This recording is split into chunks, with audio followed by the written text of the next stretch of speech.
Good evening, ladies and gentlemen, BestInSlot here, and tonight we're going to do a bit of a discussion sort of video on Jurassic World Evolution, specifically on 3 topics that are being talked about widely on the subreddit and by you guys in the comments on my videos. We're going to clear up some misconceptions, basically some myths, and talk about both the good and the bad of what the actual reality is. So the very first one is, unfortunately, a rebuttal to a video I did just yesterday, as Bo from Frontier posted the following about Dinosaur Aging.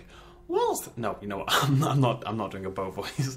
Whilst the dinosaurs do have an age/health bar in their stats, they do not visibly age. The pallor, great word, change people have spotted is due to the dinosaur's health. They will become paler if they are losing health. This gives you a visual indicator that your dinosaur needs attention and facilitates easy triage for assigned ranger teams. They'll also become droopy with use of the ragdoll system to provide further indication, and if they are close to dying, they will fall unconscious, just like real life. So the dinosaurs do actually age, yes, and they have a lifespan stat that will assumedly be tied to their genes, but they do not visibly age as we thought for the entirety of like one day.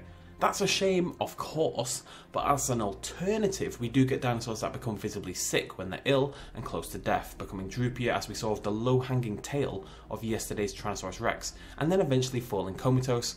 If untreated, they'll then die.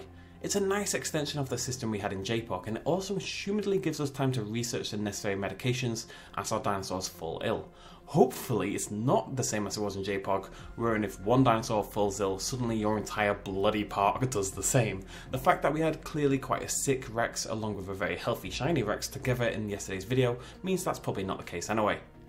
Some people will be disappointed in this, which is fair enough, but I suspect we could really only have one of either visual aging or visual illness, and it's honestly just personal preference as to which you'd like more. I'm still excited to be able to see my dinosaurs physically growing sicker, although that sounds super mean, and using the ragdoll system to make them more lifeless as they get sicker is actually pretty damn inspired, I think. The second topic concerns the lack of interaction between vehicles and dinosaurs. Our vehicles remain indestructible, however dinosaurs definitely react to vehicles around them. They can either flee or chase the vehicles when they enter their enclosures, and will also try to run away if they are darted. Watching some raptors chasing the ranger team is pretty cool. Thumbs up, I just imagine there was a thumbs up. So as we heard a while ago, the gyrospheres and jeeps are not going to be smashed up by the dinosaurs. I'm not gonna lie, I am actually pretty disappointed in this, as much as it pains me to say that about anything to do with evolution, as I think whilst having a Rex chase down your jeep or indeed a raptor pack hunting your ranger team sounds pretty awesome, it is inevitably going to feel a little less impactful if neither your ranger team nor your guests are actually in any danger. I don't totally buy the justification for it, and I hope it's something that gets reconsidered down the line, but for now, it is what it is. Saying that, knowing our dinosaurs will at least react to the vehicles is reassuring, and even if it doesn't result in my ranger team being eaten, imagining a pack of raptors hunting them down definitely is a very cool image. What I would have preferred to see personally is to have those vehicles under threat by your bigger carnivores, but you could protect them via research options or deterrence beacons or something. It could have tied into the management aspect of the game pretty well, I think. C'est la vie. Finally, we've got a post addressing the concerns about Dinosaur AI, which is probably the most common topic on the subreddit over the last few weeks.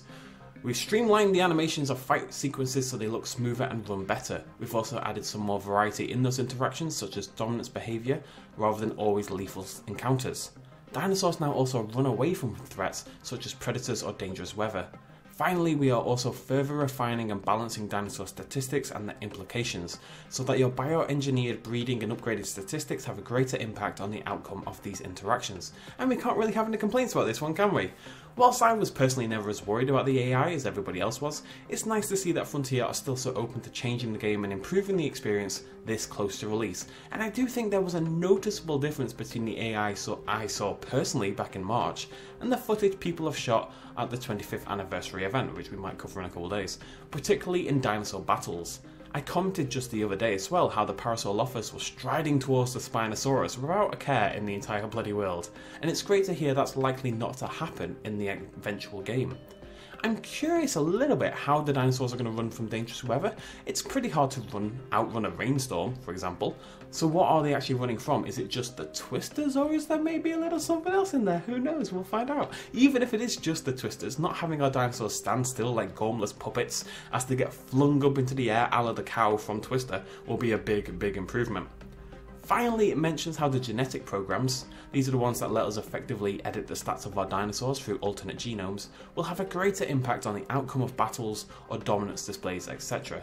This is great, in my opinion, for two different reasons. Number one, perhaps this means it'll be easier to breed a pack alpha. Just ramp up the stats for one dinosaur. Let's say you've got 5 Triceratopses, you ramp up the stats for one of them, and its chance of besting the others in those dominance displays goes up. It should lead to some pretty interesting inter-pack dynamics.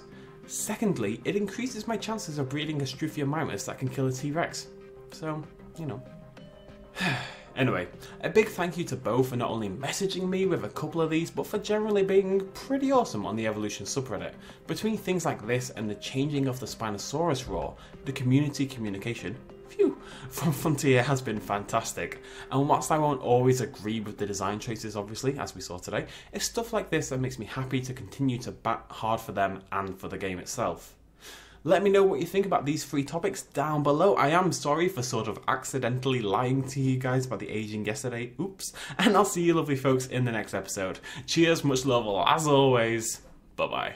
Quick little shout out at the end, this video and others like it would not be possible at all without the support of you guys watching me at home, and also everyone on this Patreon page right here who supported me in the last month. If you want to help out as well, you can do so at patreon.com/bestinslot.